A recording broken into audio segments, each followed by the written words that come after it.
biso bien. Okoyeba biso bien. Okoyeba biso bien. Okoyeba biso bien. Okoyeba biso bien.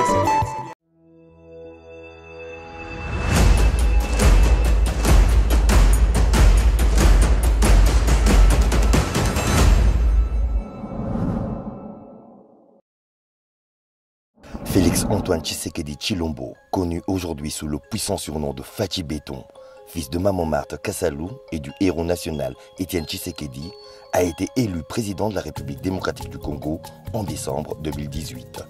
Ayant, de par son illustre père, baigné tout au long de sa vie dans les valeurs du combat non violent pour l'unité et l'intégrité du territoire national, ainsi que pour le progrès économique et social du pays de ses ancêtres, Félix Tshisekedi est un homme politique idéologiquement accompli, le meilleur choix pour continuer à diriger notre grande nation.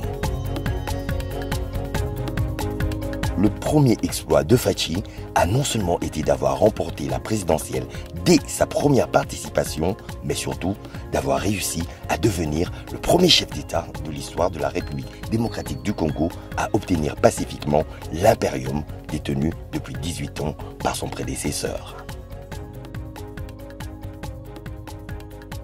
Le président Tshisekedi a donné la priorité à l'amélioration des réseaux routiers dans toute la République démocratique du Congo.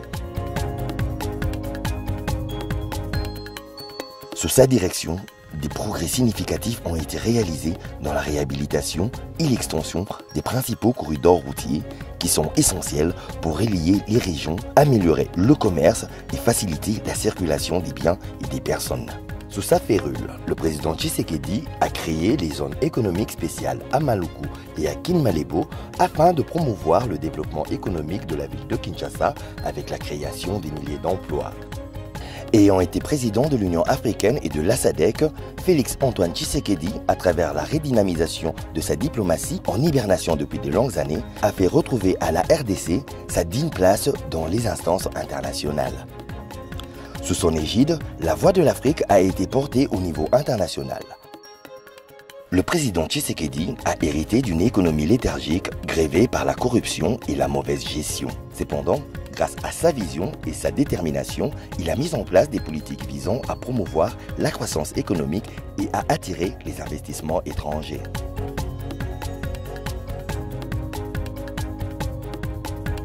Le président Tshisekedi a organisé en octobre 2022 le concours des magistrats, plus de 2000.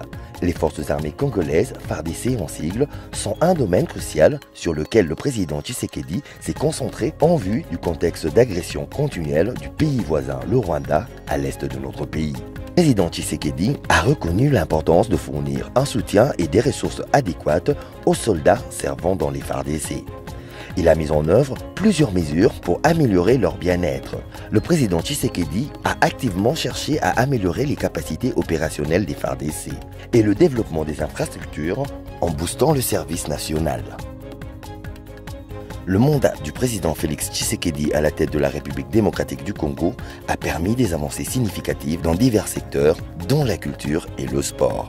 Fait marquant et historique, la rumba congolaise a enfin été inscrite au patrimoine mondial de l'UNESCO. Grâce à son leadership dynamique et à ses initiatives stratégiques, la RDC assiste à une renaissance culturelle et sportive. Le meilleur exemple est le franc succès de la tenue des 9e Jeux de la francophonie à Kinshasa en août 2023 qui a su redonner à la RDC son rang sur la scène sportive internationale. Depuis l'historique combat entre Ali et Foreman en 1974, la République démocratique du Congo n'avait plus été la scène des manifestations sportives de pareille envergure. Reconnaissant le besoin pressant d'améliorer les services de santé et d'éducation, le président Tshisekedi a réalisé des investissements substantiels dans ces secteurs. Grâce au projet de développement de 145 territoires lancé par le président Félix Tshisekedi, c'est en tout 1210 écoles, 780 centres de santé, 145 bâtiments administratifs qui sont actuellement en construction sur l'étendue de la RDC. C'est dans l'élan de son programme de gratuité de l'enseignement pour tous que les efforts visant à améliorer le système éducatif, à augmenter le taux de scolarisation et à investir dans la formation et le développement des éducateurs ont permis de préparer la RDC à un avenir meilleur. En effet, l'on estime à près de 6 millions le nombre d'enfants ayant regagné le chemin de l'école, tout en reconnaissant l'ampleur de la tâche qui reste à accomplir pour emmener chacun des citoyens congolais à jouir pleinement du potentiel extraordinaire dont l'Éternel notre Dieu a doté notre pays, que ce bilan, si élogieux soit-il, n'est rien à côté de ce que nous pourrons réaliser encore ensemble avec lui.